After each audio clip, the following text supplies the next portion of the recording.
Well, my name's Erin Michelle, and I decided to go back to teaching the witchcraft classes on Thursdays, though this will be very different than anything we ever did before at the Sojourner. For those 10 years, we taught a program in modern witchcraft from which my book emerged, but it is in a different format. It's now it's going to be parsed out more in depth, but also at a slower pace over 3 books and what would be potentially 3 or more years of study, as opposed to cramming it all into 1 year. So my book is Elemental Witchcraft, a guide to living a magical life through the elements, published by Llewellyn back in December. And I I wrote this as a way to make our training program materials more widely available to the world, and to introduce the Pentacle Path system. That's what I came to call it as I was writing the book, because the more that I wrote, the more I realized I didn't have um, I didn't have how do I want to phrase this? This is a very unique system, and I didn't realize it was quite so unique until I got in there and I started writing it and comparing it to other things and doing my research. And it needed its own name. And so I decided to call it the Pentacle Path, because while I was doing the elemental mysteries, I kept focusing and seeing how it was the swing of the pendulum that would go back and forth. It was the ebb and the flow of the tides, and those tides were interlocking with each other. And so I noticed that, like the swing of a pendulum, it was sort of the same way as you write a pentacle star. It's those lines that intersect, and they just, they keep crossing over each other and ebbing and flowing. And also talking about the two sides of every polarity and every mystery and the divine paradox that we'll talk about more later.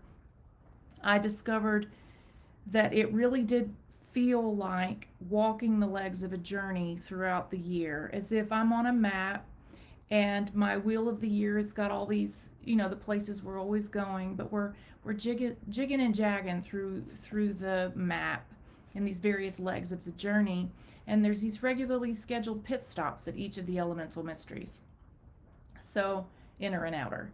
So I began to think of it in the terms of the pentacle, and also how we have these 5 selves: our physical body, our mental body, our emotional body, the body of our will, our spiritual bodies, and how that related to the elements, how the elements help to create our lives and our experience of this illusion of separateness that we call the middle world. So that's why it came to be called the Pentacle Path. The series is going to be a 3-book series. So this is book 1, Elemental Witchcraft, the Pentacle Path of Elemental Witchcraft. And it helps us to get in balance here in the middle world as human beings. Because really, that's where you have to start. Before you can get into the really deep things of spirit and the deep things of psychic development and spirit work, you really do need to have a very firm foundation as who you are and who you are as a person, and what your purpose is here on earth, what your who you are, what you think, how you feel, your sovereignty. So I named the paths after a passage that Christopher Penczak wrote in his Outer Temple of Witchcraft book, if you're familiar with that one. When referring to the altar tools, he said that they anchor a core concept in the world for the witch, and he gave some key words. And so in walking the path of air, for example, I called it the path of truth, because the air tool anchors truth. Fire, the path of power and our power in the world. Earth, the path of sovereignty, and how we operate as a sovereign individual, taking responsibility for our own paths and creating the world that we wish responsibly through this interconnected world. The path of sovereignty for Earth. The path of love of the heart, anchored by the chalice, which I happen to have mine here with a little bubbly water in it. And then for the path of spirit, I chose some concepts from out of one of, let's see, I have it right here, Vivian Crowley's book, Wicca, A Year and a Day in the Craft of the Wise. No, I'm sorry. That's a different book. Vivian Crowley's book, Wicca, The Old Religion for the New Millennium. She speaks about completion between the goddess and the god. And so the path of spirit I named for completion, path of completion, which brings us all the circle around for the path of return, which is our spiritual journey throughout our many lives. And that path of return takes us higher and higher in our consciousness until eventually we are released from the cycles of reincarnation to return to spirit with everything we've learned. So that's the Pentacle Path, brief introduction. As for me, the introduction of the book, and I am going to use the book as my teaching notes. When I was writing it, I tried very much to anyway, I wanted to just introduce myself also a little bit for those of you who don't know me personally. I do have a bit of my story in the introduction. I'm not going to bore you with all the details, but so I go by Heron Michelle. My birth name is Michelle, so a lot of people call me that. But Heron is my chosen priestess name. And when I started writing, I just chose to go by the two names I choose for myself that the patriarchy did not give me. So anyway, you may call me Heron or Michelle or Heron Michelle. I grew up in South Carolina. I moved all around. Well, actually, I was born in Hershey, Pennsylvania. Grew up all around, a lot of time in South Carolina. And then from 4th to 6th grade, my parents moved us to Jeddah, Saudi Arabia, which definitely informs my view of the world. The location of that was about 30 minutes away from Mecca. So that's the holy city of all of Islam. So if you can imagine, I had a very steeped in Islam few years. Also, an interesting perspective on what it means to be a woman and a foreigner and a person who does not practice the religion of the overculture of the government. And in that country there's only Islam is allowed. So I know what it's like to live in that system, and I'm here to tell you it's not ideal. And so I have a lot of opinions formed by that, for sure. A lot of formative years spent in a very interesting situation there. Also, my mother raised us evangelical Christian. Most people say they're recovering from that, and I guess we all still are. It took me about 10 years to shake that off, but I have got a much better perspective of all of that now. But it does inform my perspectives, so I think that's important. I've had a lot of really big spiritual things happen to me that made it impossible for me to deny the possibility that there is something greater than just the obvious. Throughout my whole life, flashes of clairvoyant vision and so much deja vu as a kid, and dreaming true that I didn't really know what was up most of the time, and just being a kid who liked to run around in nature and was more comfortable out in the trees and running around in the creek and chasing turtles and that kind of thing. Making fires, illicit fires. Dream into the moon. The moon was the romantic thing. So, I mean, I think like any witch, that's just the kind of kid I was. And then when I broke from my mother's religion as a young teenager, I had some very formative things happen to put me on the path, which I found out the name of that was Wicca and paganism at about the age 18. And then from there, just started looking for it and studying it. It took me until I was 28 and the birth of my first child and a vision of the goddess helping me to deliver that child that I really devoted myself to seeking it out in the community and having more of a community experience of religion that, I'd always been too scared to be out loud about that. But after my child's birth, I had the bandwidth and the headspace to go out and look for it, and I've been trying to build the community ever since. So we opened the store in 2009, and then I started teaching classes in 2010. There are people here on this comment thread that were my first students, which it just thrills me to no end to see y'all there.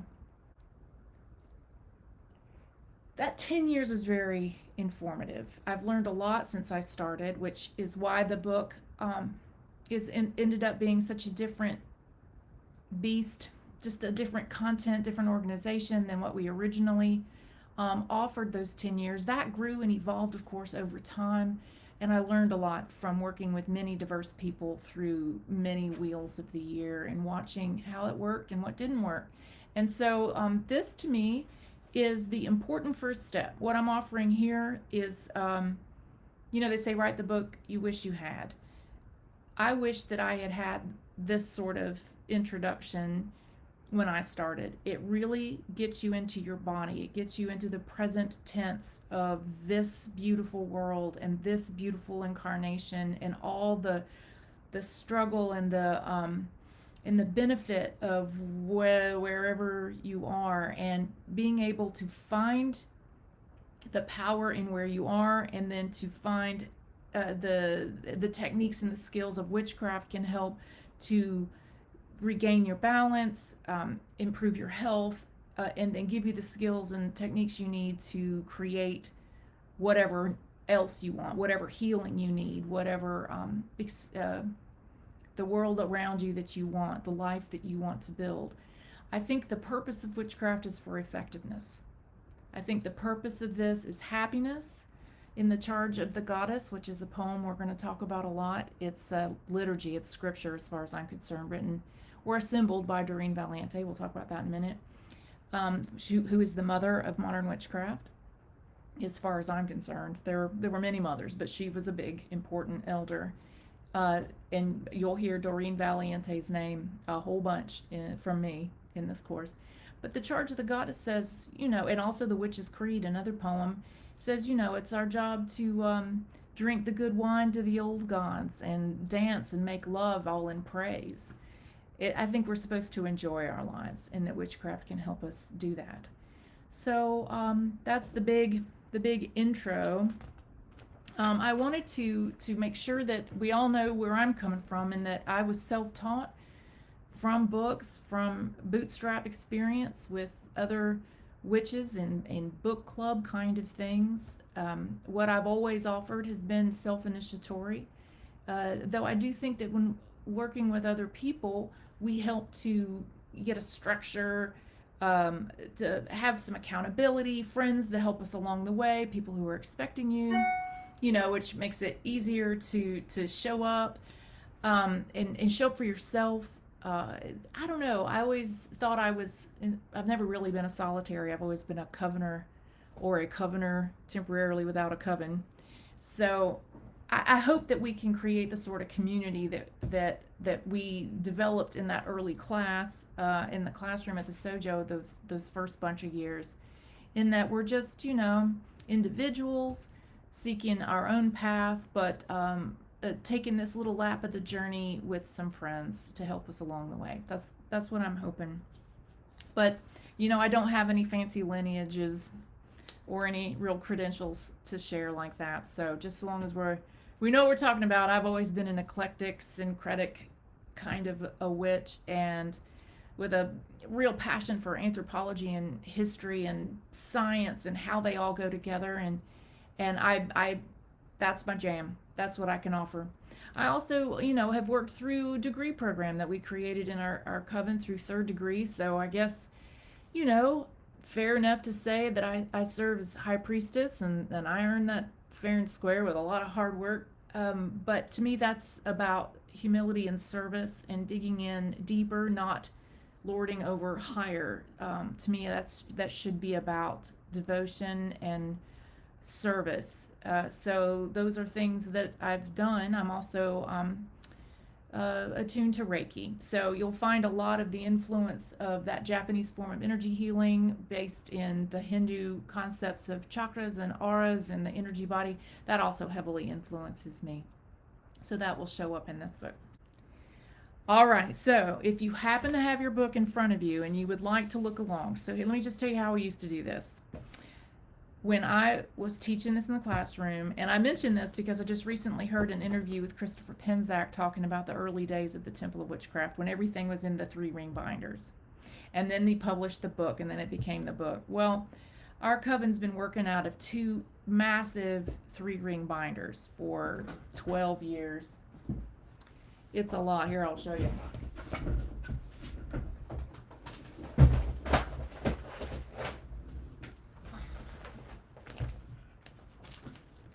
That's how much it was.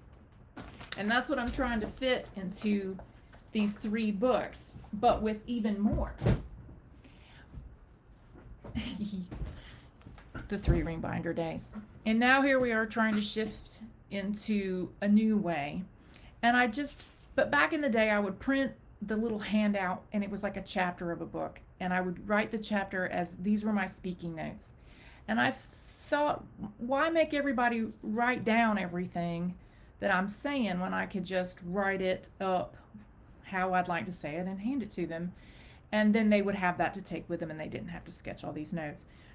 The book became that. And when I was writing the book, I really was trying to write directly to the student. My specialty is Reiki through time and space, and I can do past life retrievals and that kind of thing using that method.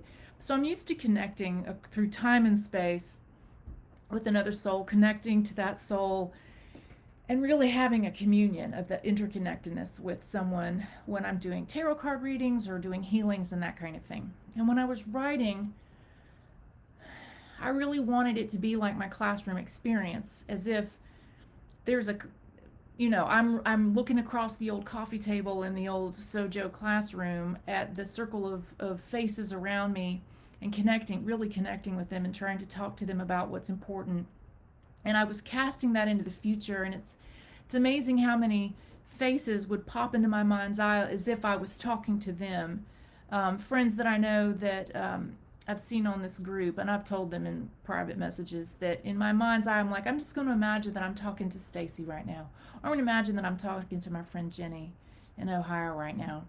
And so there was a real surge of energy through what I was saying, and I hope to connect to people. So if ever you were reading along in the book and you felt something zing, it's very possible that I was over here imagining you at that moment, and then all of a sudden I thought to say something. I was casting it through time and space so that you could have it. I don't know, maybe that's just me being a wishful thinker or a magical thinker. But anyway, what I'd like to do in these classes, these first 7 classes, because it's really just the thinky talky stuff, the information download. And of course there's a lot of that later, but it's not so much the practical hands-on stuff. So while we're just talking, I'm going to flip through the book, and I might read some passages. I might, go through stuff, add some anecdotes and stories. And so if I miss where you've asked a question or commented because of this weird new format where I can't actually see them in live time,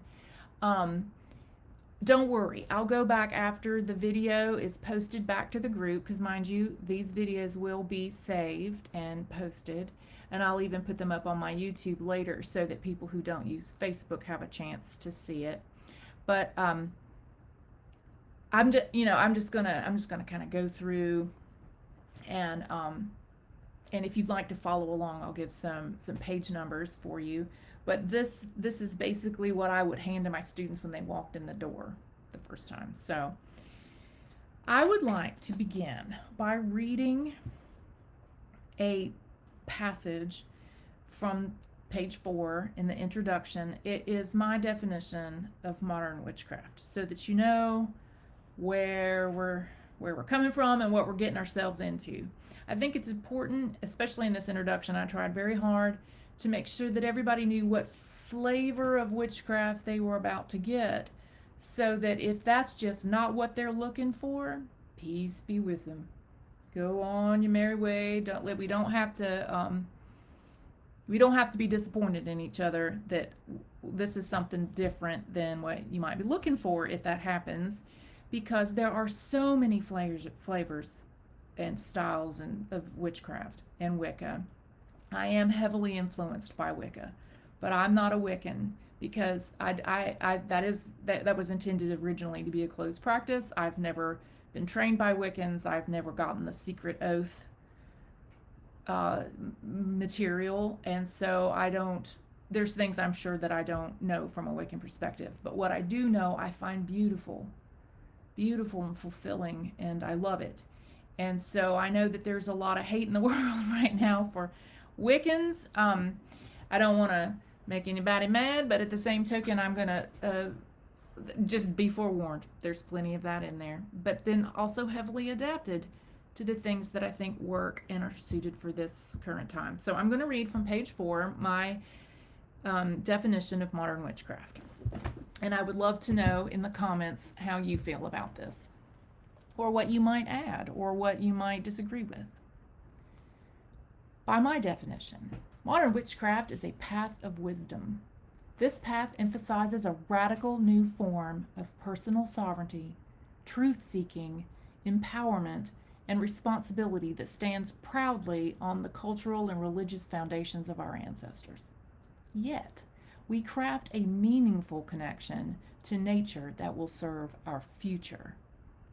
Modern witchcraft is also a spirituality which blends scientific knowledge and ancient mysticism with the goal of evolving beyond the pitfalls of other religions. We work to conquer the fears that drive superstition and create a new mode of being that brings healing, peace, and balance to the seeker, striving to create a healthy way of life in this crazy modern world that we can enjoy.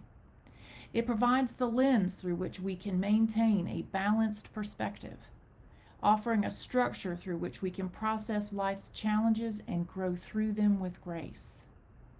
Treading the witching path is a lot like a dance to the rhythm of nature. We move through the dance in partnership with the goddess. Sometimes it is a waltz, sometimes it is a mosh pit, but witchcraft teaches us to lace up our combat boots and jump right in. The form of modern witchcraft this book shares is a reclaimed form of neo-pagan religion, specifically the panentheism influenced by the Greco-Egyptian philosophy known as Hermetics. It is an occult magical system emerging within the Western esoteric traditions. So, you may have heard of some of these words coming up here. They all are derived from the Hermetic or from the Western esoteric traditions, and they have Hermetic roots. They are Neoplatonic philosophy, Hermetic alchemy, the Rosicrucian order, Theosophy, Freemasonry, Theurgy, Kabbalah, astrology, tarot, the tarot cards, yoga, the chakra systems, Wicca, New Thought, New Age, metaphysics, and psychology. All these mystery schools and systems codify the path of seeking our way back to union within spirit.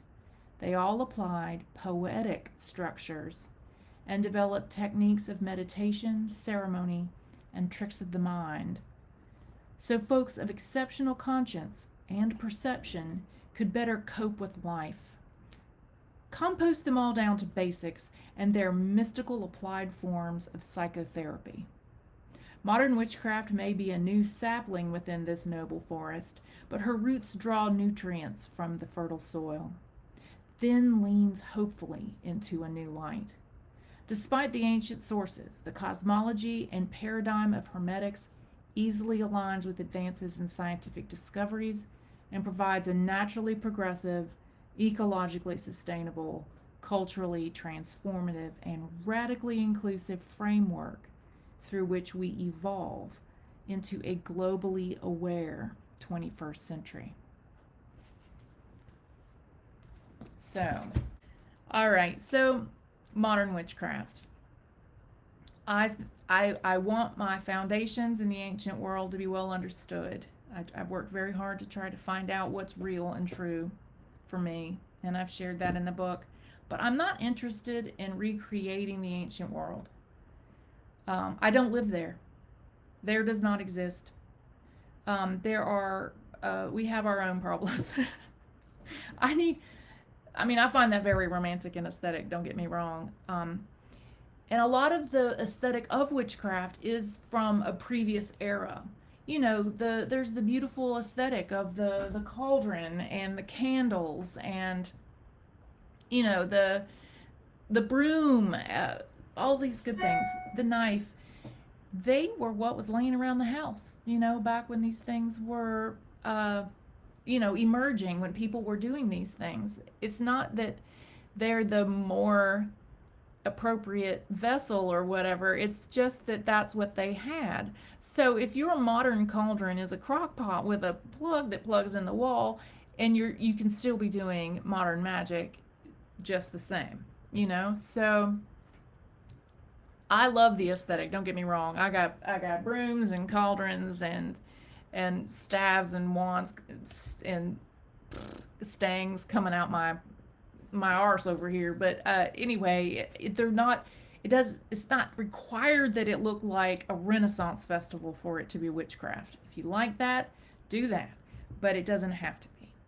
So that's one thing, but I'm really just not trying to do a recreation of some ancient paganism that is slavishly like the way we think they practiced, or the way they understood the gods back then, because in my firsthand experience in working with divinity, I have never been given any indication that they stopped evolving 6,000 years ago. They have continued to evolve. And at one point I was, when I was first called by Aphrodite, I meant to mention I'm a priestess in devotion to Aphrodite and Hermes, goddess of love, and the Greek god of communication and magic and mediumship, and the psychopomp, wisdom, knowledge and communication, that kind of god. So as much as is in my experience with them, like there was when I first started working there, I got some books on mythology, and it was like there was this yucky aversion, like, to even picking up the book. And I kept getting this sense of, why don't I want to read this?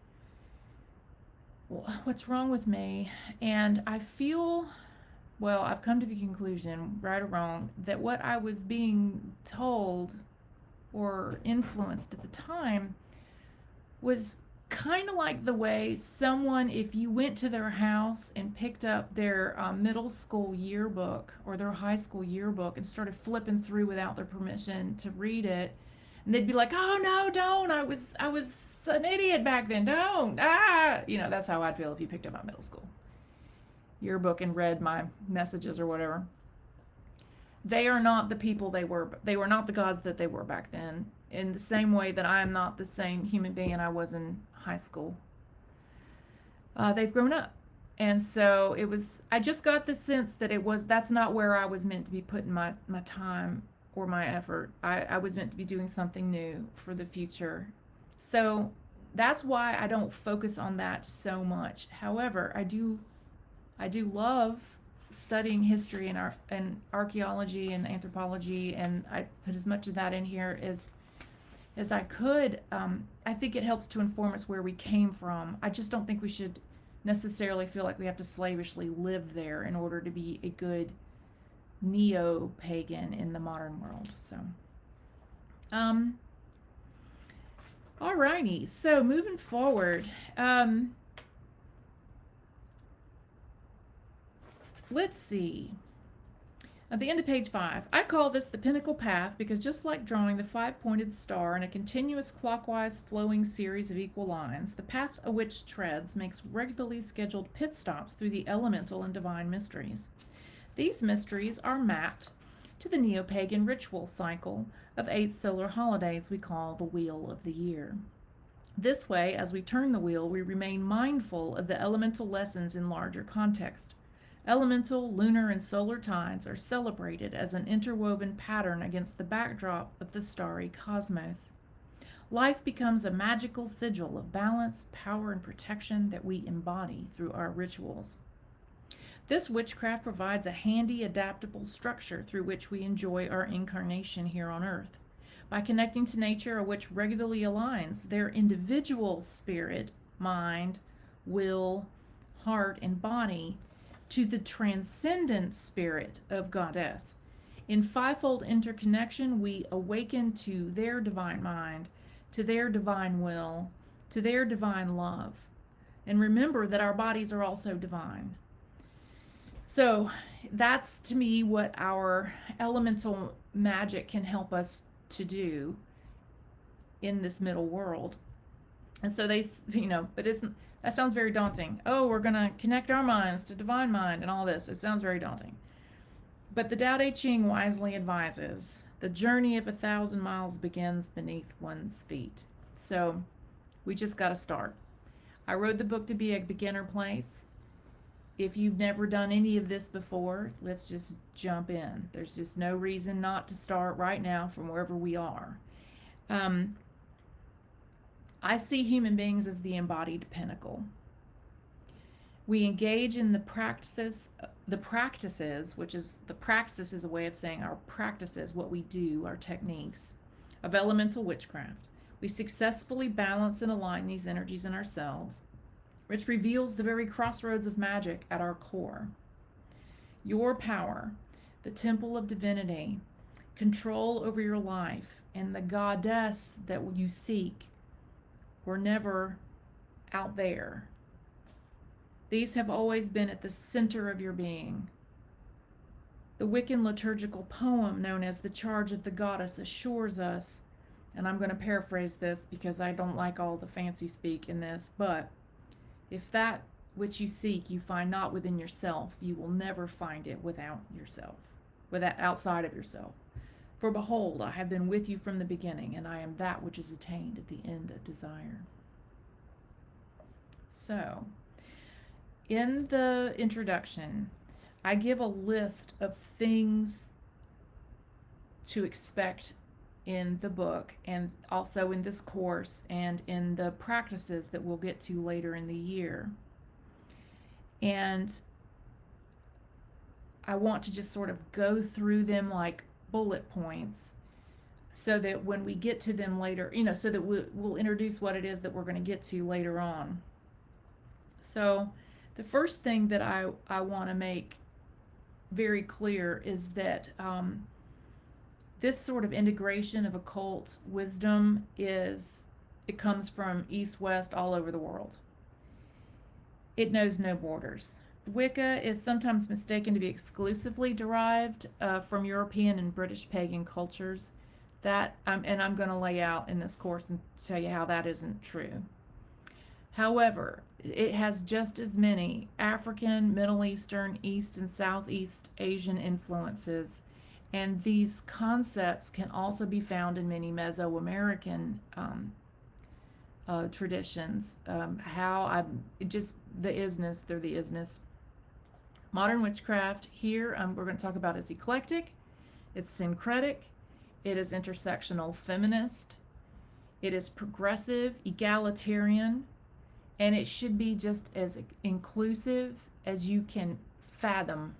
There should be no exclusions if you are going by the philosophies of the paradigm that comes from the ancient world and applying it what makes sense to me, which is what I'm going to present, and we'll see if it makes sense to you too. It reconciles the divine paradox. In spirit, we are one being. Yet in Goddess's family, all diverse distinctions we bring to the party are a sacred gift we're here to fully celebrate. These spiritual tools are offered as a means to transform our culture, correct our human course, and resolve the issues we face in the 21st century. So this is going to lay a foundational practice, a magical practice, with the goal of figuring out who we are as individuals, where we fit in the cosmic scheme of things. We need to figure out what's true for us, recalibrate our moral compasses according to what we feel is true, establish our personal sovereignty in our lives, internalize our source of empowerment, and develop our divine relationships. That is the goal of the practices throughout this book. After we heal ourselves, then we can endeavor to heal the earth and her people. We can transform the toxicity of the patriarchal dominator culture that we all know and hate all around us into a cooperator culture of the goddess. Through the integration of our physical, mental, emotional, will, and spiritual bodies, we can unlock our human potential. So, these are the bullet points. So, this program is panentheistic. It has a panentheistic paradigm, which is to say that our view of the cosmos, our concept of how the cosmos is made and our relationship to it and our point, our purpose of being here.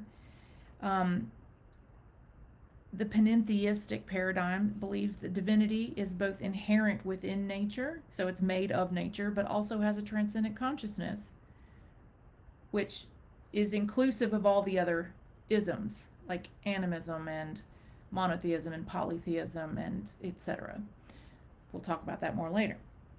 The great goddess and the great god are engaged as the two who move as one, because they are divinity in reflection. They are a mirrored spectrum of all possibility. And you may have noticed that when I refer to them if you read the book, you'll notice that when I refer to them in writing, I'll write God/DESS, God/S, des. It is a way of saying that I'm referring to the wholeness of divinity, the entire range, the entire spectrum of divinity. I consider when I say goddess, it's all gender inclusive. So my perspective that we're coming from here is non-dualistic. And even though we talk about polarity, it is not binary. I think that's been a point of confusion, especially when reading Wiccan things. And it could be that the Wiccans who originally were talking about these things were also confused by that, because the world at the time didn't really have the vocabulary they needed or the awareness they needed to realize it. But I went back to the ancient Hermetic texts, and I'm here to tell you it was already there, if you have the eyes to see it. Okay, so it's based in the Hermetic philosophies, which are attributed to Hermes Trismegistus. Hermes Trismegistus. Often I'll hear folks say Trismegistus. Which one of us is right? I went to Google Translate, one of those online things that will read out loud so you can hear it, a Greek word, and the Greek person who said it said Trismegistus. So I go with the hard G in there. Right or wrong, I don't know. Okay, he is of Greco-Egyptian origin. Hermeticism established the esoteric sciences of astrology, alchemy, and Hermetic principles. These inform witchcraft's calendars of auspicious timing, formulary, and magical practices. We're going to get into that a lot. It also takes inspiration from the Wiccan mythos of the moon goddess and horned god, and is inspired by Wicca's rituals and poetry, such as the Rede of the Wicca, presented by Lady Gwen Thompson in The Charge of the Goddess and the Witch's Creed by Doreen Valiente. However, what's different from what you might consider British traditional Wicca is that this is offering an individualized self-initiatory system of attainment that approaches spirit directly rather than needing a priest or priestess to initiate you. It also engages in the alchemical great work of magic, which is intent on evolving human consciousness, but it does so one witch at a time. It follows the Pentacle Paths, which I've named as sovereignty, truth, power, love, and completion, as a means of achieving wellness and wholeness. It recognizes that humans are multi-dimensional divine beings within a multi-dimensional cosmos. And I should say that in the classroom, back when we were doing all this, when we get really deep in some of these concepts, and we even start talking about quantum mechanics and that kind of thing, the safe word is bananas. If you feel like your mind was just like, wait, what? Bananas. And then we can stop and go back over it again. When we get into the later stuff, we're going to probably be doing this on a platform more like Zoom or something like that. And so we can actually talk to each other a little bit better when we talk about it. So it'll be like, whoa, what did you just say? Bananas. Safe word. All right, let's see. It utilizes the praxis of ritual magic, journey work, and spellcraft to fully engage with the powers of nature. And it explores the elemental mysteries symbolically as what I call the witch's jewel of power. And that is based on the Platonic solid known as an octahedron or bipyramid. This, if you play, tabletop games, it's a D8. Introduces the 9 divine love conditions of the goddess to further understand and apply the Wiccan ethos of perfect love and perfect trust.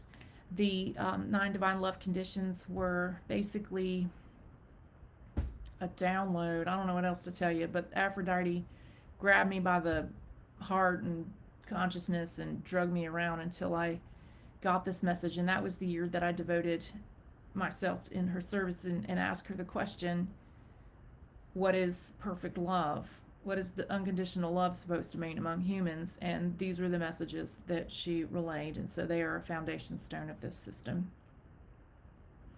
It also offers the 4 rules for personal sovereignty as an ethical framework for reconciling the paradox of sovereignty within an interconnected web of existence.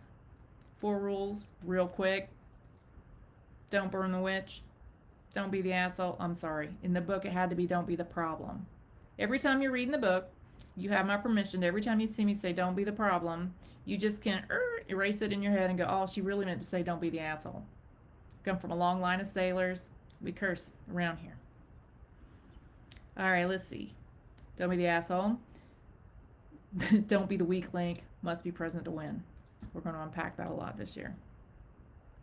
Also instills tools of equality and cooperation within the honeymoon paradigm of goddess-loving God, reconciling paradoxes along continuums, profane into sacred, banefulness into benevolence, violence into peace. So the basic structure of the book is these things that we're studying right now, you do them any time of the year. Section 1 is Foundations of Witchcraft. That's what we're gonna be figuring out how all this works and where it came from and the mechanics of the cosmos that are at play when we're doing this. Section 2, we're going to get into a little more of the elemental magic basics. That's when we get more into the specifics of the elemental stuff and that history and the jewel of power and all of that stuff. We're going to do a little bit of that in this first 7 weeks. Halfway through Section 2, we're going to pick up at our first intensive retreat on October 7th through 9th here in Tarboro, North Carolina. Again, those will be recorded and made available to everyone online also. But that's when we get into more of the hands-on stuff. So we'll be together with as many people as we can. We'll have the stuff. It'll be very demonstrative? I don't know which word that is. So that's Section 2. Section 3 is going to be specifically key to the Wheel of the Year. And that's when we really dig into our practice. And so if you were part of the little live chat that I did the other day, and if you've been looking at the group today, you'll note that a few hours ago I posted this mammoth spreadsheet. I've been working on this thing for weeks. I get a lot of the astrological information out of the Witch's Date book, which I recommend everybody get.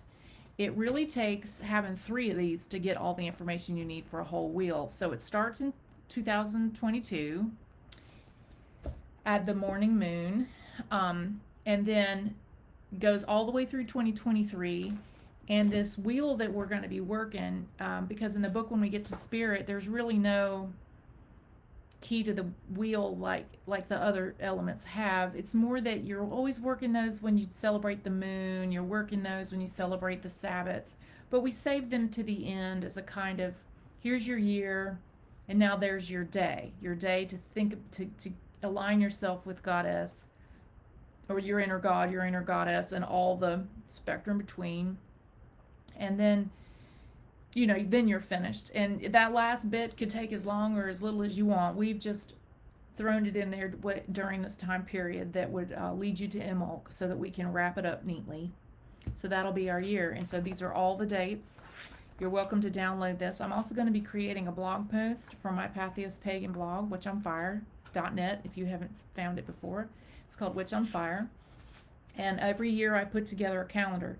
This year is new in that I have included all the auspicious timing for every exercise, ritual, formulary, etc. that in the book that I recommend that you do by a certain timing. That's also listed here, where I've looked at when would that time be on a calendar date.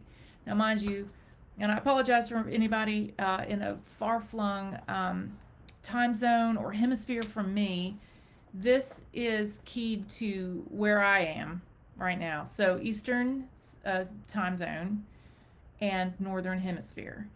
You'll have to translate it to get to the Southern Hemisphere or to another time zone. You need either add or subtract hours, which could mean the whole dates change. What would be ideal would be to have one of these for every time zone and every hemisphere. Maybe one day I'll do that. But I do make that available to you. So we're going to turn that wheel together in the intensives, but also we're going to switch over after these first 7 weeks. If you like the foundation stuff, if you like where we're headed with it and would like to continue on in instruction with me and others from around me at the Sojo, everyone who works at the Sojourner is highly trained, a graduate of my former program, an initiate or a priestess even of that program. And they have so many more credentials beyond that. They're very highly trained people, and I'm sure that we'll all contribute along the way to help make these retreats wonderful. But what we're going to do is move after the first 7 weeks, when we get into the hands-on stuff, when we're actually renting the grounds and creating all of this temple for the weekend. We're going to move the instruction online and everything over to one of the teaching platforms, probably something like Teachable. The instruction cost will be $180, and that will be for all the online, all the extra handouts and PDFs and information and all the videos. And then if you want to come to in person at the retreats, we're going to divide that out so that it's an extra $90 probably. We're still working on some budgets that may be subject to change a little bit, but we're going to separate out the camping and the food and whatnot from the in-person as a separate thing if you can come. But otherwise, all the content will be available to everyone, as well as weekly check-ins, Zoom calls, more videos and demonstrations along the way, which would be reserved for just those in the Teachable school. So that will be section 3. I do want to just say that this is your temple to build, and you can build it any way you want to. Your inner temple, your witchcraft is your witchcraft, and you can do with it as you want. But discernment is key. There's a lot of information out there, and I hope everyone will approach it all with a healthy skepticism and really test drive everything. Think very critically about everything. How do you feel about it?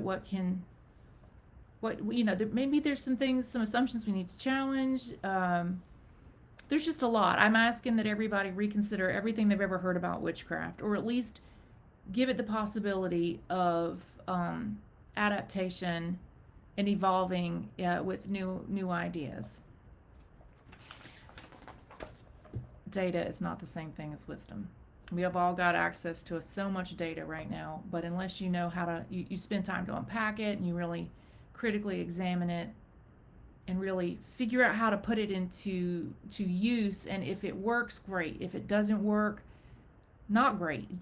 We need to ask more questions and get a little deeper. So there's some things that we all assumed for a long time, especially coming up in the 90s and the aughts in witchcraft. There were things that every author said, and we assumed they were true, and I'm sure the authors assumed they were true. That's just what we understood. But time marches on, and archaeology and anthropology gives us more information. We have more sensitivity. We figure out things a little more carefully, and we need to adapt what we understood to be true. What's tough is that there's now this huge body of work that everybody references, so that maybe there's an incorrect anthropological or archaeological theory in some old book that has long been debunked, and we got to stop dragging that source out. For example, look at some new science.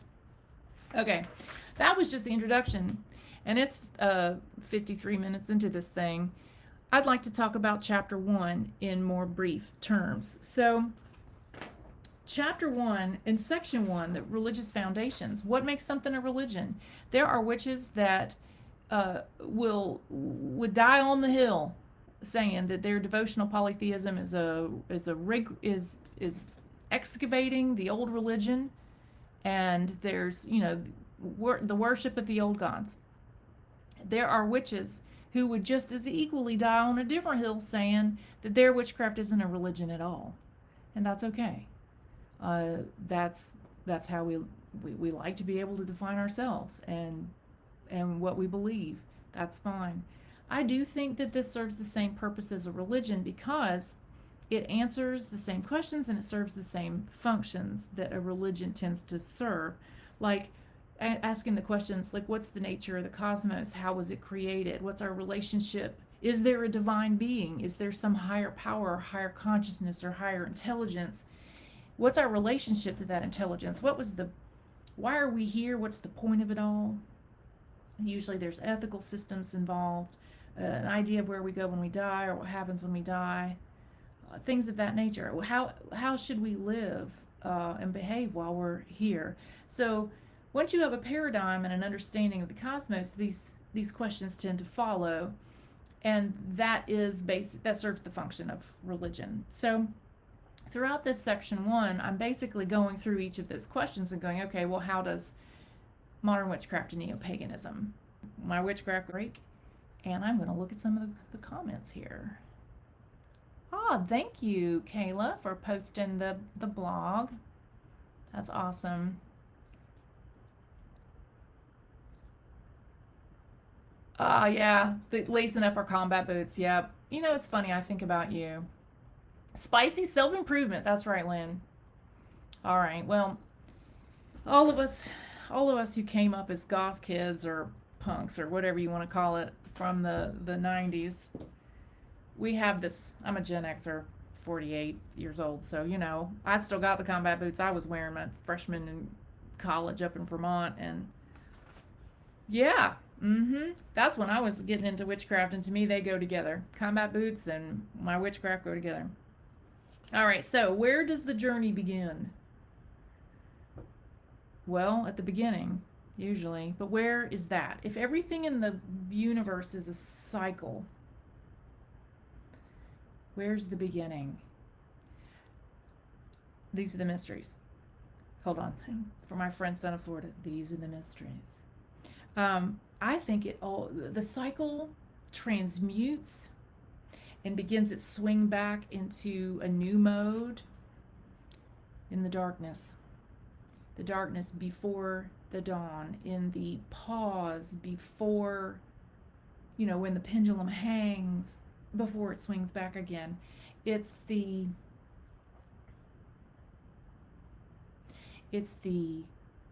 gestation of the babe before its first breath is sort of the beginning. It's the transmutation into something new, or the time after death when we are said to be received by the great goddess, the womb and the tomb, and then it transmutes again and we come back. I believe it begins in the pause before. But where do we begin in this? Well, I think we're going to need to get the lay of the land, figure out where we came from so that we can triangulate our way to where we want to go. So the Paving the Witching Road, this is that little brief history, and I pulled a bunch of my books that I mentioned here. So this magical religion of Wicca and the practices known as witchcraft emerged into diverse forms over the last 100 years. This movement is so young that some of its founders are still living as of this writing. Our foundational texts and sacred poetry are still protected by copyright. If you've ever asked yourself, gosh, why did Michelle not include some poem she keeps mentioning? I'm here to tell you it's because I couldn't get permission to print it from the people who own it. It's still protected by copyright. Or I couldn't afford to include an image because somebody owns it. And it's interesting how, when you grow up with the Bible and Anybody can print the Bible, quote the Bible. You can giant passages of the Bible. You can do whatever you want with the Bible because it's scripture. Same thing probably with the Bhagavad Gita or the Quran. But what I would consider our sacred texts are not necessarily public domain. So, for example, that's why the Charge of the Goddess, that's original to Doreen Valiente's book. Here, let me pull it up for you. That's in this book later on. I could get permission to print her version, and that's the way that she did it. There are other ones I could not. Ones that have the more modernized language. So interesting, huh? But yeah, there are people who founded this tradition, like Maxine Sanders, still living. I'm a friend on Facebook. Awesome lady. There is no common witchcraft canon, no religious laws, no unifying tenets, nor any central authority to define or enforce such, and that's how we like it. Well-informed witches have to be, instead of people of the book, they have to be people of the library, because you got to read a lot of different books to get it all. Often those books contradict each other, which makes it interesting. You have to forge your own path through firsthand experience. But let's talk very briefly and incompletely about some of the people who founded Wicca. So, and the neo-pagan movement, I should say, because these two things are not the same. So, neo-pagan is like a big umbrella term. It's like saying very vaguely Christian. And there's so many different kinds. Neo-pagan. Then within that neo-pagan umbrella, which we're going to define in a minute, there are many groups, Wicca being a large one. That's kind of like saying Catholic. And then there's modern witchcraft, which is kind of like saying Lutheran or Methodist. It's just another denomination under the umbrella. But they are not the same. So Wiccans consider themselves witches, but not every witch is a Wiccan style witch.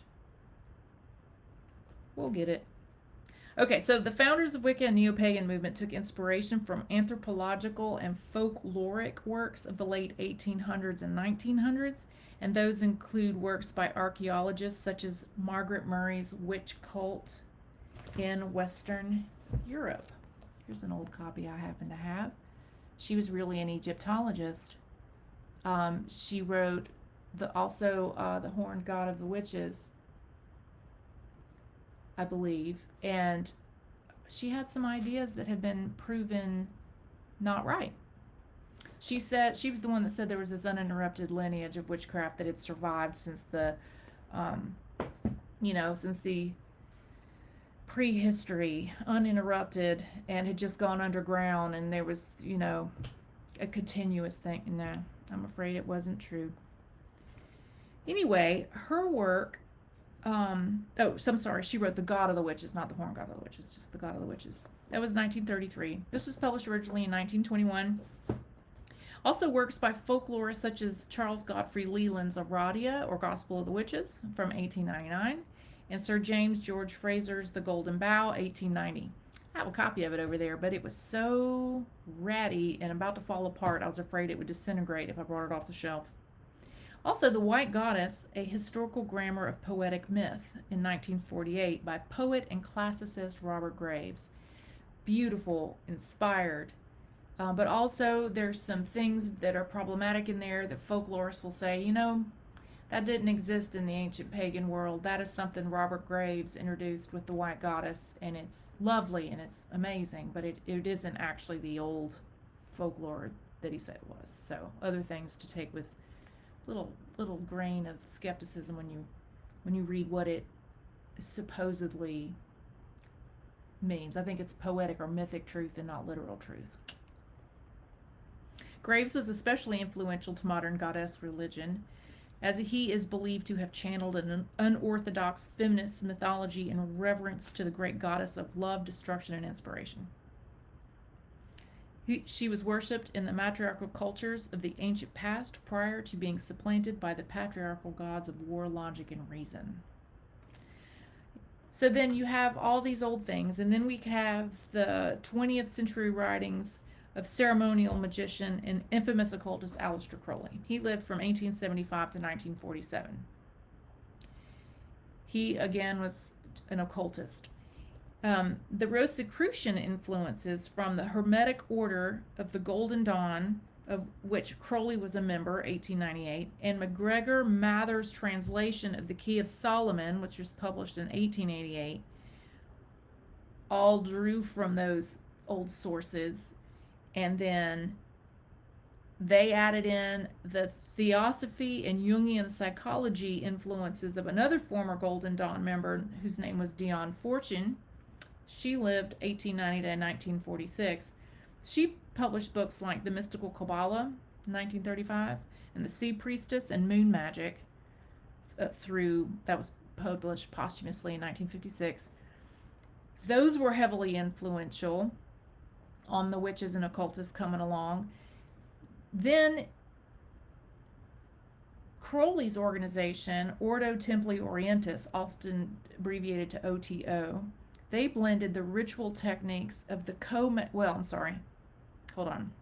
If you blend in the ritual techniques of the co-masons and those that were adopted by Crowley's OTO, then you filter all that through the experience of being of a career spent as a civil servant and archaeologist in Malaysia. You add in a nudist lifestyle of naturism and a secret 1930s initiation into a witch's coven in the New Forest region of England. That is where this dream of Wicca and the dream of the goddess came to form in the work and the magic of the father of modern witchcraft, or the father of Wicca, that we know as Gerald Broussard Gardner. He lived 1884 to 1964. He's acknowledged as the father of modern witchcraft, but he syncretized all of these things. Unfortunately, he wasn't particularly honest about where it all came from or how new or old or whatever it was. He hobbled together what he knew. He was very well read. He had a charter from the OTO from Crowley. He had worked with the co-masons. He had once been friends with people who were in the Rosicrucian theater.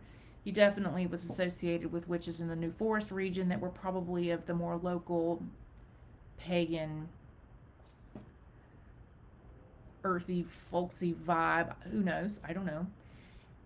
But he blended what he learned from all of these sources and began to teach that in his own coven. After the anti-witchcraft laws were finally repealed in England in 1951, Gardner presented that hybrid witchcraft religion of his creation to the public, and he published The High Magic's Aid, which is a novel, in 1949, and then Witchcraft Today in 1951. Witchcraft Today is awful to read. It's terrible to read. It's just no good. There's a lot of good information, I guess, if you want to know what he was thinking and where he came from. Margaret Murray wrote his forward in that book. That's how important her theories were to him, and she was heavily influential on him, and now we know that those weren't particularly accurate. So anyway, what came to be known as Gardnerian Wicca, we can thank him for. Now, 1953, Doreen Valiente comes in.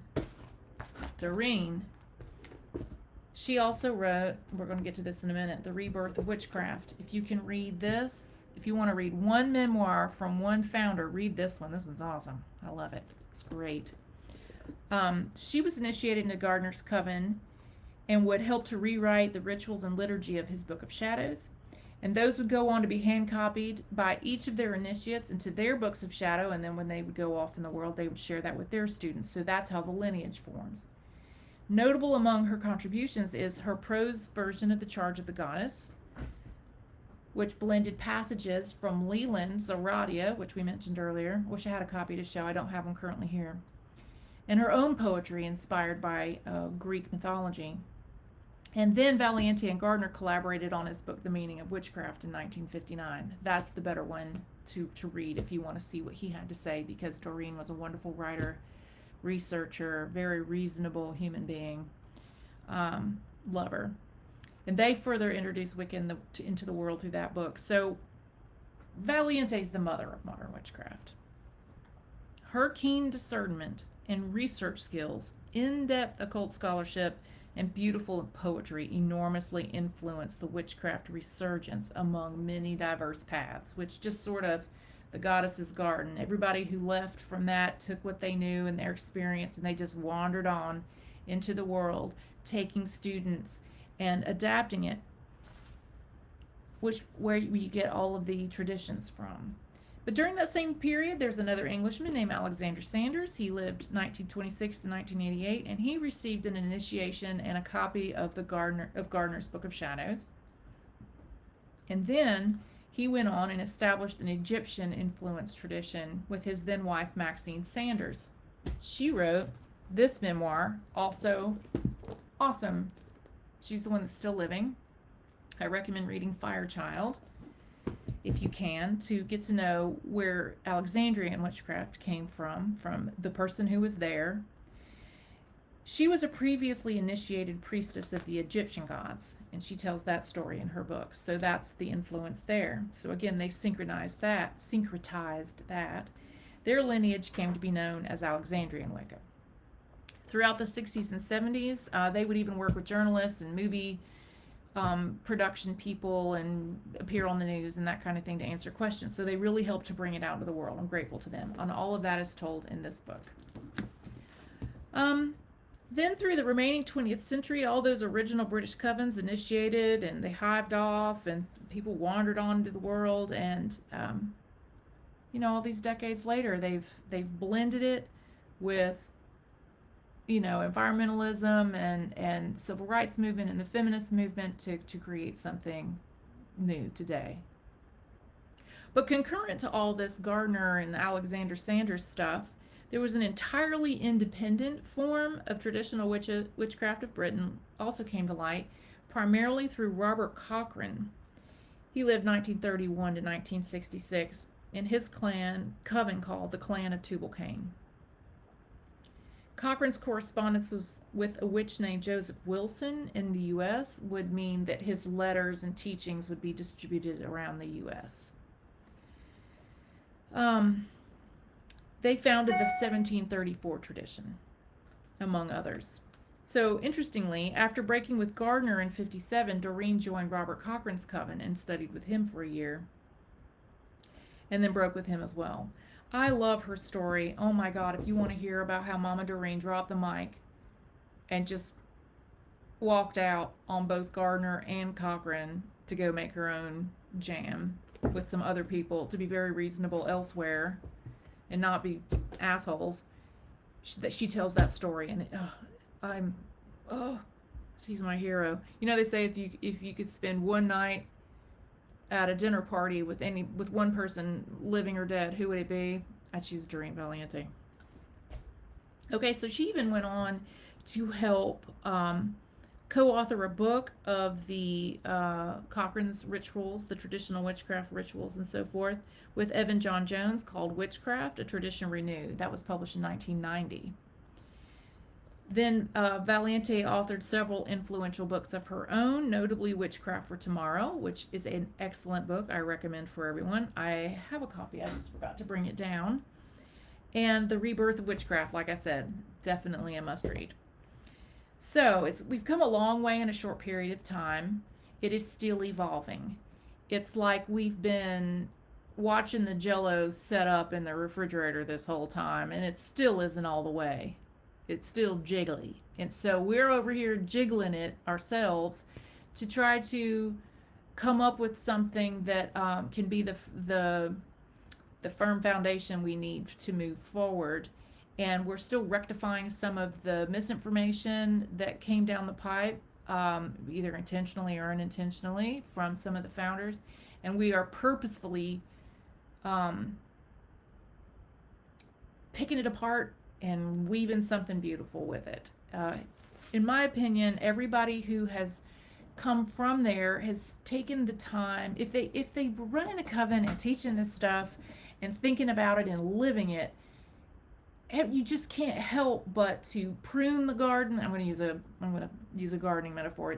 To prune the garden, to graft onto the trees the things that work best, to to propagate this thing, to spread the seeds that you found to be most nutritious around the world. And so it's just grown, it's improved, and what we're doing here continues in that vein. Again, I think anybody that doggedly says no, there's only the one right way, it was Gardner's way or Alexander's way or Robert Cochrane's way, and we have to slavishly recreate whatever it is they were doing in England in 1965, then I think that is fundamentalism. I do want to know what they were up to. I like to take inspiration from that and try things. For that matter, I like to try the stuff that was in the really ancient texts, like by Agrippa or whatever. But I would show you my 3 books of occult philosophy from Agrippa, but currently my computer is sitting on this giant book because it's about this big to make it taller. So, but I do recommend getting that one by Henry Cornelius Agrippa as another one of the foundation texts that's important. Anyway, so what am I trying to do? What am I trying to do? What are we trying to do? I'm seeking the is-ness. If you were following along, page 18, and I do have a graphic on here that I wish I had a way to share your image on there. But this one, it's a Venn diagram. I got to thinking one day that I really like it when I'm reading something from the old occult and I hear them saying to me something that I swear I have just heard in a TED talk on quantum mechanics or something like that. Physics, spirituality, religion. And I thought to myself, how is the whole world of intellectual, informational, academic subject matter, how is that divided up?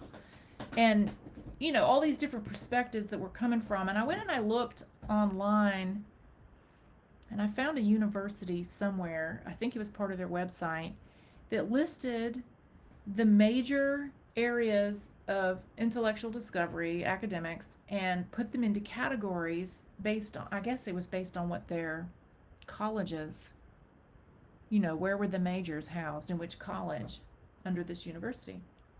And I started to look at the definitions of how they defined what each of these areas of intellect or discovery, how did they define that? And so this Venn diagram comes up and I'm like, I like it. I want to find out where they all overlap, where the is-ness is just what's true no matter how you're looking at it. It's a basement level is-ness. It's the is-ness. It is what it is. No matter how you look at it, there's a truth there somehow, some way. And I just, started asking questions like, well, nature, if everything in nature is divine to me, that's the panentheist way, which we'll talk about more later. The formal sciences of logic and math and statistics, theoretical models, they're overlapping. Natural sciences, biology, physics, chemistry, earth science, geology, where do they intersect? Well, astrophysics, Newtonian physics. But then there's the social sciences, anthropology and archaeology and linguistics and psychology and sociology. How does that overlap with formal sciences? Well, forensics, astroarchaeology, etc., sacred geometry. All right, well then there's also the humanities, human culture, history, law, ethics, philosophy, art. How does that overlap with, say, the natural sciences? Well, in that little area, the Venn, esoteric philosophy, occultism, metaphysics, alchemy, astrology. But where does it overlap with social sciences? Well, that would be religion, theology, folklore, customs. And then there's places where they all, like 3 of them start to overlap. And that's where you boil it down: quantum physics, magic, spirituality, art. Then where in the middle? Well, I thought this reminded me of this quote in The Charge of the Goddess, where she says, "For mine is the secret door which opens upon the land of youth, and mine is the cup of the wine of life, and the cauldron of Caradwen, which is the holy grail of immortality." Well, that cauldron of Caradwen, in the mythology of Caradwen, a Celtic goddess, is that she was making a potion, this grial, that was all wisdom. all knowledge. And in the myth, her helper who's stirring it accidentally gets 3 drops on him, and anyway, all this stuff happens. But to me, that was the melting pot, the cauldron of all knowledge, was the cauldron of Caradwen. And that's what the goddess is saying that she is deep down, in one of her mysteries. And so, I don't know, I've been calling that little keyhole where they all overlap the is-ness. And I guess I'm looking for a cosmic truth. And then once you have that cosmic truth, what do you do with it?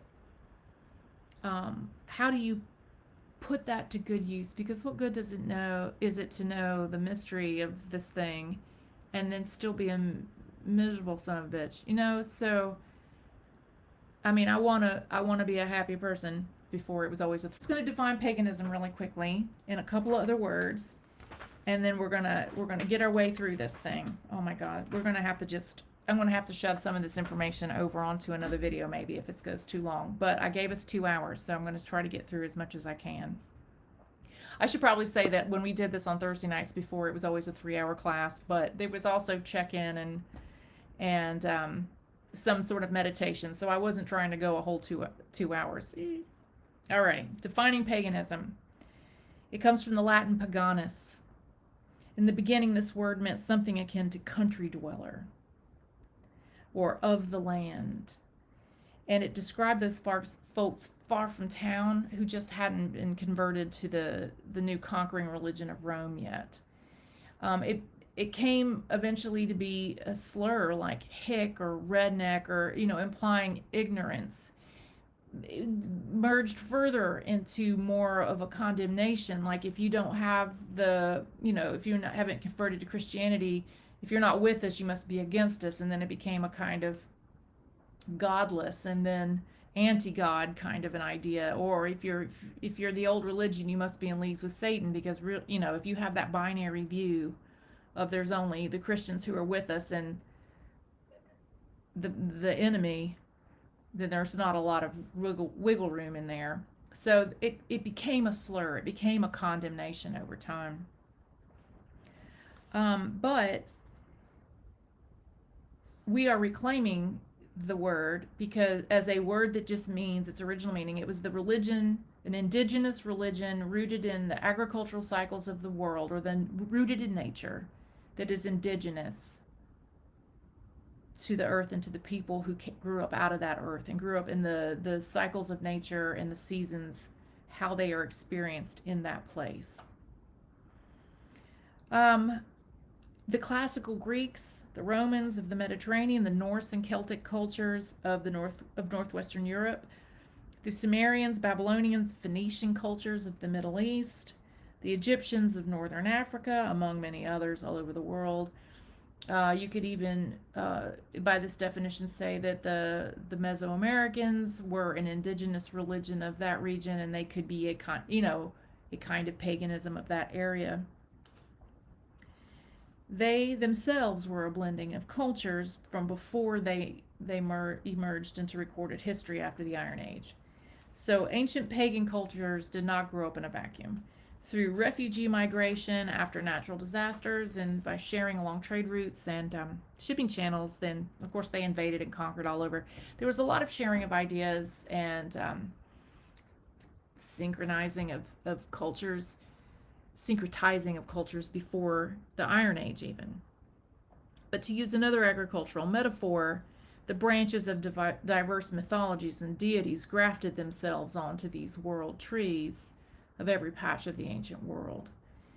So I think that one result of that is that modern people, when they rediscover this hybrid fruit of this ancient world tree with all these grafted strengths from these ancient paganisms, they find that it's still spiritually nutritious. It feels right. It's like it's in our DNA, our ancestral memory. So we're reclaiming the word pagan, redefining it as the indigenous beingness that grew from nature over the millions of years that life has been evolving on planet Earth in all her hybrid varieties. Because we all grew up out of this earth where we lived, and so this is going to be perfectly acclimated to us because we've been evolving here on earth in a more, in a very earthy way, far more generations, far more many incarnations than what has been inflicted on the world, in more of the modern era. So it will just feel more natural to us. So we're of the land. But here's how I boil it down. I think these are the characteristics of a pagan religion or a pagan idea, these commonalities. I think this is what you'd find across the board. A sacredness of all nature, including all genders of human, worship of many goddesses and gods who are associated with natural phenomena. They tend to be more sexually permissive, without taboos about sex. It's not puritanical. A celebration of repeating cycles of nature linked with continuation of life, death, and rebirth. Techniques for reunion with spirit that we experience as ecstasy, often referred to as ecstatic religion or ecstatic techniques. The interconnection of consciousness within all things with mutual responsibility throughout. The veneration of hosts of spiritual entities within multiple dimensions. Some benevolent, some baneful, but these spirits usually are seen as being complex with various levels of agency. I believe that there's a hidden magic just beneath the obvious, which may be tapped to effect change. I think those are the key things that make something a pagan religion at their essence. So, neo-paganism is the re-emergence of these ideas from the ancient world into the modern era. So we're using archaeology and anthropology, and we excavate these cultures. We're trying to do that sensitively. And then we usher the beneficial parts back into the world, because there should be no fantasy here that this was some sort of utopia. There's a lot about the ancient world that we want no part of in the future, like slavery and human sacrifice, etc., and the subjugation of one sex over the other, etc. Even in pagan cultures that may have had some things better, it was hard. So we are not the ancient world. We need to excavate something useful for us moving forward. So I believe that neo-paganism asserts that the land is divine. All cultures are expressions of divinity in that time and place. All of nature, divinity's faces and names are exactly as they are meant to be known. Creation is still in progress, and divinity is evolving right along with us. So I want to resurrect a natural paganism, because it is apparent to me that as long as we maintain the natural accord with the earth, you can have ease. We can feel ease and fulfillment. And I think that it is when our culture began to forsake our relationship with nature, when the religion of the overculture began to subvert the natural spiritual flow with nature, that's when I think we began to suffer. So I don't know. I think considering all of the dire need of, global climate change and all the other things that we are facing, I don't know. I think there's this instinctual yearning of neo-pagans that maybe that's what we're awakening to. This whole woke thing is just your eyes open up and you go, gosh, there has to be something better than this. Maybe there's a remembering of something different. I don't know. I think the old gods are stepping back in and like, alarm clock, wake up. Of course, we're also swinging into the age of Aquarius, so it's our time to have a different perspective on all of this. So I think it's going to help us survive, if we survive. Okay, so I often in the book will use the term invasive orthodoxies. Now, so there's the neo-pagan religions, there's pagan religions, indigenous religions that have these commonalities that I listed, and then there's the ones that do not. And you're probably going, that's the religion that we know in the overculture. They tend to be, so basically the invasive orthodoxies, here's how I would describe them, the commonalities among them. They are invasive because they have a religious mandate to bully their way into other cultures, dominate and subjugate, and eradicate the worship of the local gods and goddesses through coercion. They are orthodoxies because they impose their exclusive right beliefs, that's what orthodoxy means, right beliefs, as the only possible gateway to one exclusively male God, then condemn and threaten violence upon all who would refuse the one gateway they control. So it is the invasive orthodoxies who continue to enforce the patriarchal dominator culture under which the world suffers today.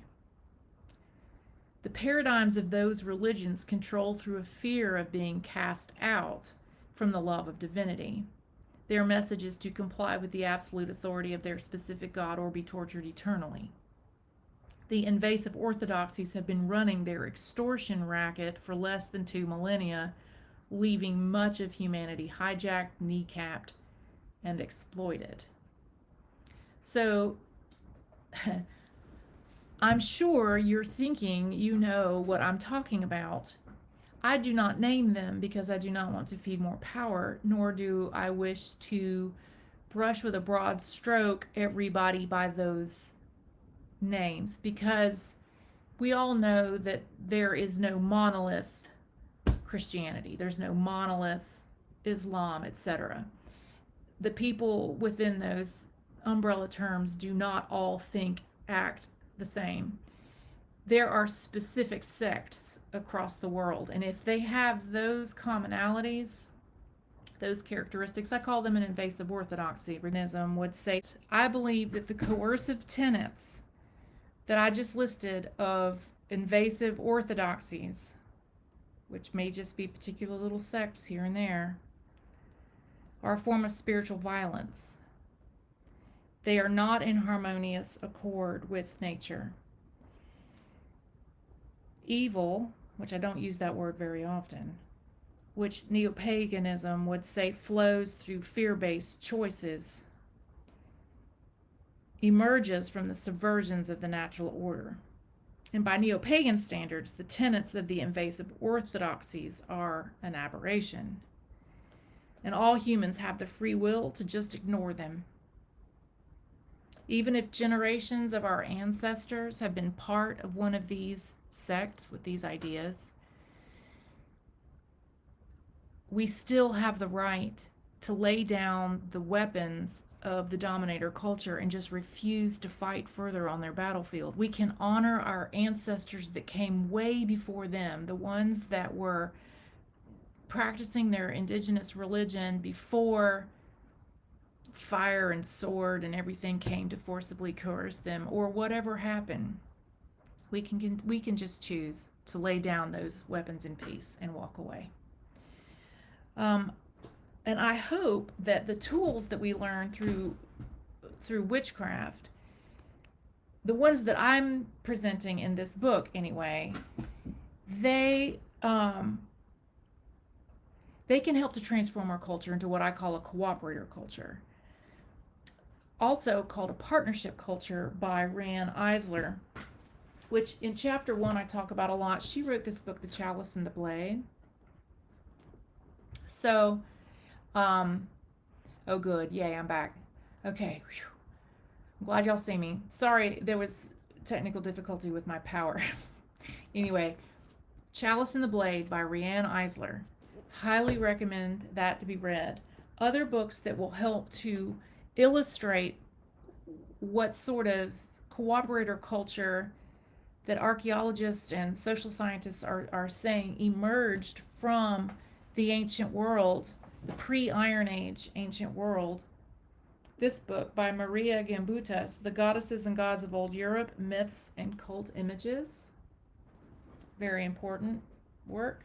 As well as When God Was a Woman by Merlin Stone. Very important works. But this one, The Chalice and the Blade, has been one of my most favorite ones, Rian Eisler. Um, she she's an anthropologist, and she has a cultural transformational theory that she talks about in this book. It's a gender holistic approach which envisions a potential future for our human culture. It's informed by the goddess venerating societies who thrived for thousands of years during the Neolithic period. Prior to the first patriarchal invasions by the pastoral Indo-European tribes that came over on horseback from the Russian steppes. Cultural transformation theory describes two basic models underlying human societies throughout history, and she names them dominator and partnership. So the dominator models have these characteristics. Their societies are organized through ranking by sex into hierarchies based on superiority. They are authoritarian. They're backed by threat of violence and force.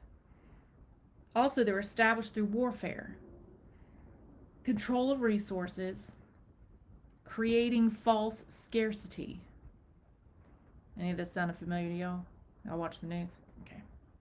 Typically, also a patriarchy, which Eisler terms as an androcracy, which is to say that it's just male ruled, could potentially describe a matriarchy by the traditional definition if there's just females in charge, but they're still, doing this superiority inferiority ranking.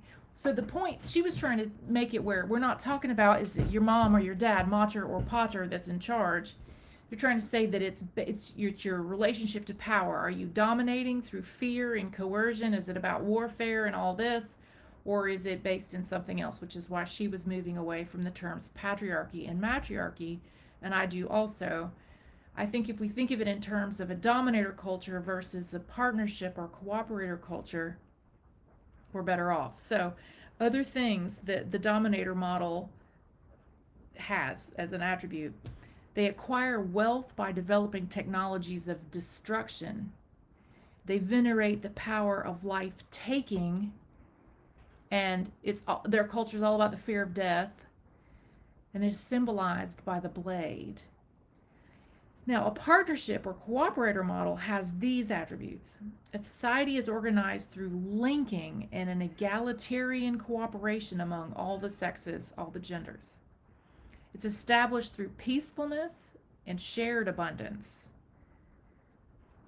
This would also be what Eisler termed as a agility. That was another word she created with roots to it being equal between men and women or all sexes. It acquires wealth by developing technologies of production, and it venerates the power of life giving and nurturance with acceptance of a natural cycle of life, death, and rebirth. So they're not afraid of death because they know that the cycle of rebirth is beyond that. It's symbolized by the chalice. The Wiccan blessing of the cup. The knife goes in the cup. The chalice and the blade, the tension of the two ranges of this polarity. So to streamline these complex terms,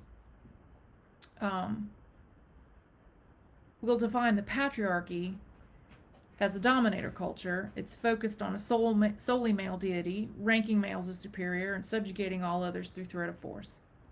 As a more applicable alternative system than matriarchy, Eisler coined that term Gilony.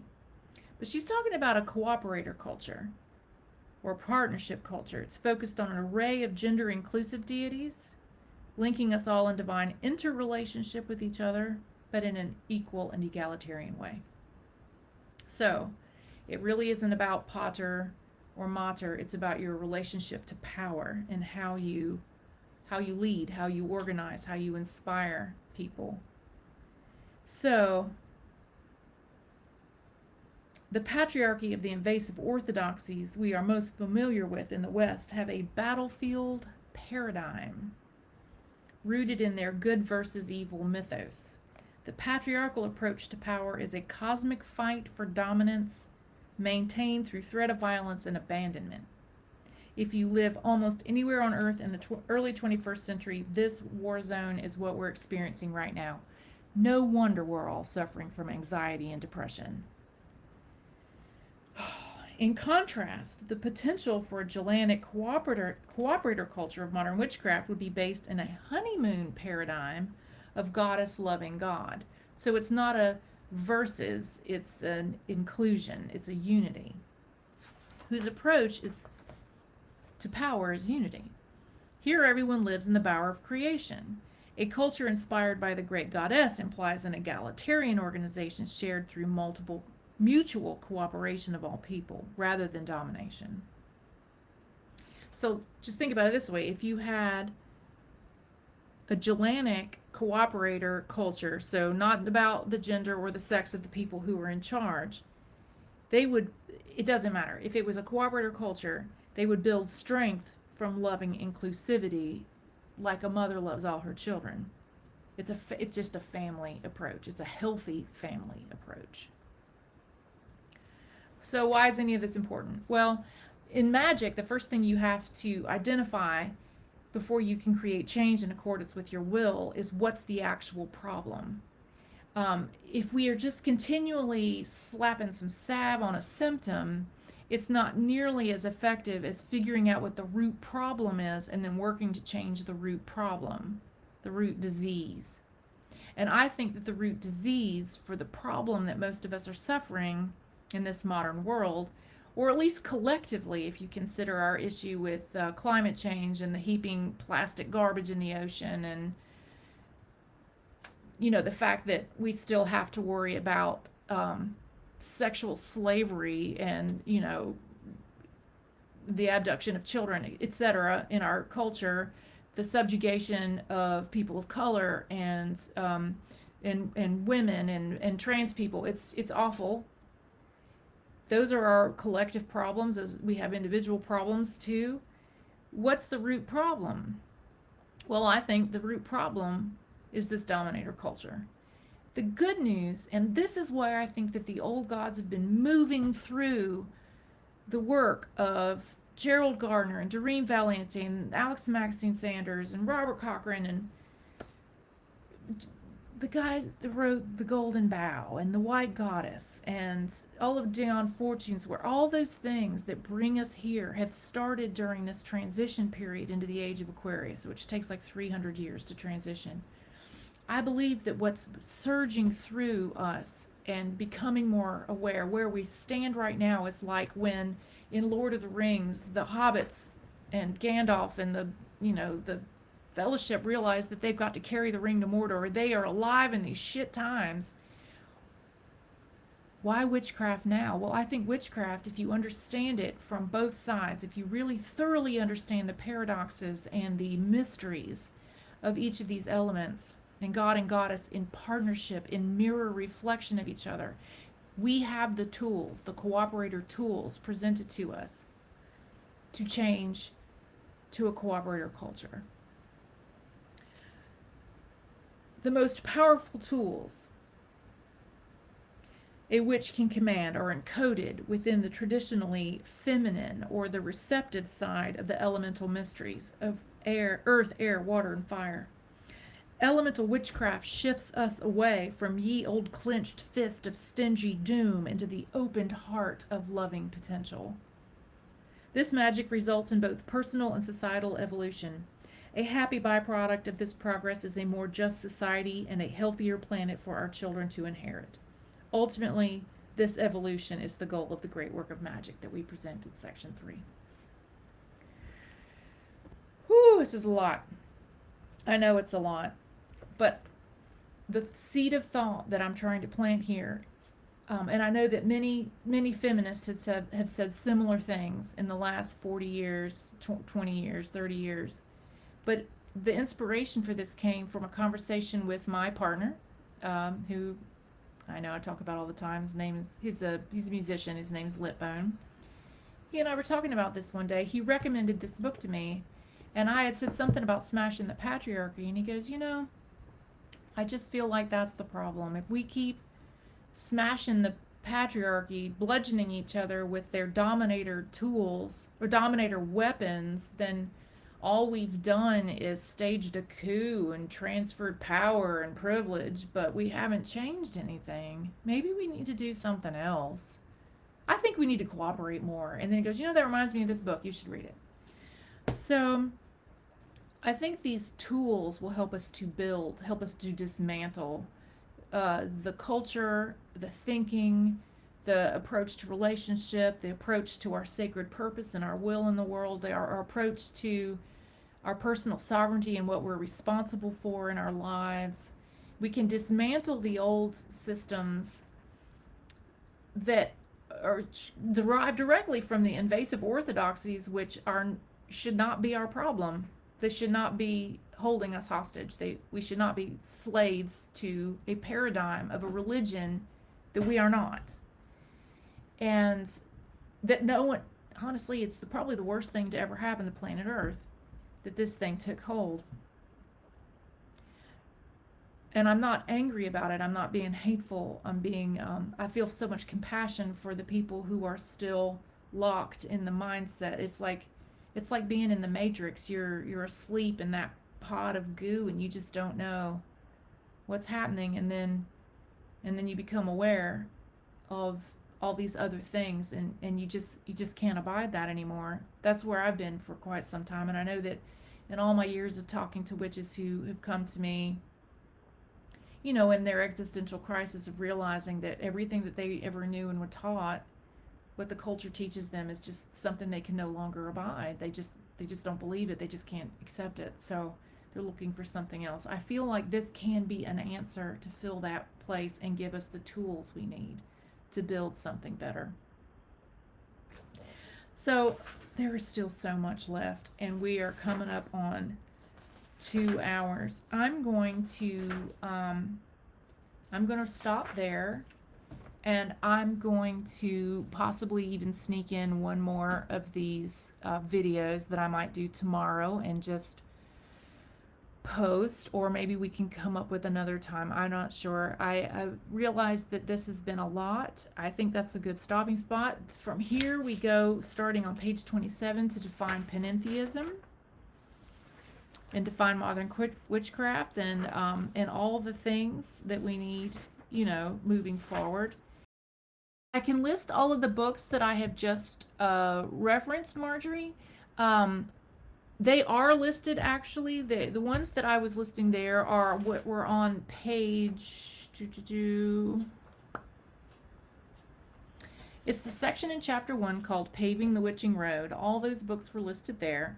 Also, there's a great many more that I listed. Some of them I've repeated, honestly, that are on page...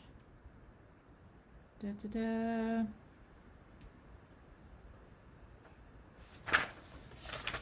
in the back. There's further reading. It's after the glossary. Oh, here we go. Pages 433 through 435 are the list of further reading, where I've included some extra titles there. There's other things that I'm hoping that you guys can pick up along the way during this year to do some extra research. There's some things that I've had to scour through, and I've included all of the references you're going to need, because they're treacherous, awful to read. But from Hermetics and stuff, the History of Magic by Eliphas Levi, Transcendental Magic by Eliphas Levi. The book I think everyone should own if you want to gear your practice to astrology is Practical Astrology for Witches and Pagans by Ivo Dominguez Jr. Another book I highly recommend for figuring out your own astrological stuff especially when we get into the Path of Power and Fire. We'll do some looking at our chart. The only astrology book you'll ever need is extremely helpful. Just about everything in here that I have based my practice on so much over the years began with Timothy Roderick's Wicca, A Year and a Day, and the Craft of the Wise. He wrote the foreword. I was very grateful to him that he was willing to endorse the work, because so much of what I teach is based in this book and what he taught in many of his other works also, Dark Moon Mysteries being another one. And then this is the 20th anniversary edition of Christopher Penczak's Inner Temple of Witchcraft, but also Outer Temple, Shamanic, and so forth in that series. For the Hermetic stuff, I recommend that everybody have a copy of the Kabbalion, the definitive edition, William Walker Atkinson. It's introduced by Philip de Slip. And I'm going to put Courtney and Jenny on the task of seeing if we can get these books to the retreat and onto the website here soon. I know that we've been working on getting our bookshelf situation worked out so that we could order more books, and I know that it's on the way. But I know Courtney's working on getting more of these titles, so maybe we can have them available to make that easier for you. But the Kabbalion, introduced by Philip de Slip, very important. And original translations of the Hermetica, the Corpus Hermeticum. We're going to get into that in a couple of chapters. If you want to read it for yourself with all the commentary, this one by that was edited and translated by Sir Walter Scott. Very helpful. And then for all of our formulary, I think that having the Book of Correspondences by the Complete Book of Correspondences by Sandra Keynes, it's a Llewellyn publication, very important. Also, this book, An Introduction to Paganism. This has been one of my textbooks forever. It's by Joyce and River Higginbotham. Awesome. So these are the main texts that influenced me. I quote them a lot. There are many more. If you really want to know what I read to come to these conclusions and you're looking for any of this, how to find it information, check out the bibliography. I'm very proud of that thing. There's a lot of citations in there. So there's that. Let's see if you got any more questions. Yes, When God Was a Woman by Merlin Stone. Very important work. Very important work. I love this. And then the images in this one, there's so many pictures and things of the ancient art and artifacts. The Maria Gambutas, Gods and Goddesses of Old Europe. But I really, if you could choose one of these archaeology books, I would do The Chalice and the Blade by Rian Eisler. It's brilliant. Also, it's available on audiobook. It's so nice to have seen all of your names coming through finally. I think next time when we do this, I'm going to use my phone. I think what happened here is that I've only ever done these live streams through my phone, and when you do that, that your comments are scrolling on the screen so that I can read them as I speak. That's not the case when I use my laptop, so I'm going to see what I can do better for next time so that I can be more interactive and in the moment with you. I will go back and look afterwards when the video is posted, and I will continue to comment there. And like I said, I may continue this in another video just tomorrow morning and just post it or link them together first before I post it all the places so that you have the extra information. We'll see. I know I just don't want to tax you for too much longer because we blocked out 2 hours for this. So thank you very much for coming to this first one. Thank you for sticking it out with me during my technical issues. This is new to me, so, and I have been a little nervous about it. I really do prefer to be in a room full of people sharing energy, sharing ideas, debating each other. I like to hold hands and chant things and smoke burning and all the rest. So this feels very divorced from witchcraft so far for me. So I'm going to work my way through it and hope that the information is useful and effective, that blesses you in some way, helps you in some way. I would love to hear from you via the chat function through Facebook. My author page is heronmichelle.com, and all of my contact is there also. And the book and just about anything that you would need for this practice is being provided on the sojo.com website, and we can ship within the U.S. There had been a question earlier about getting the book to Australia.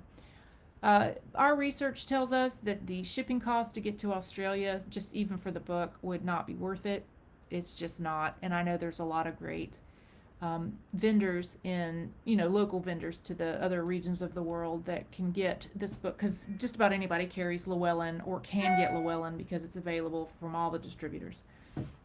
And as for the other magical supplies, I do hope that you will give your local metaphysical store your business.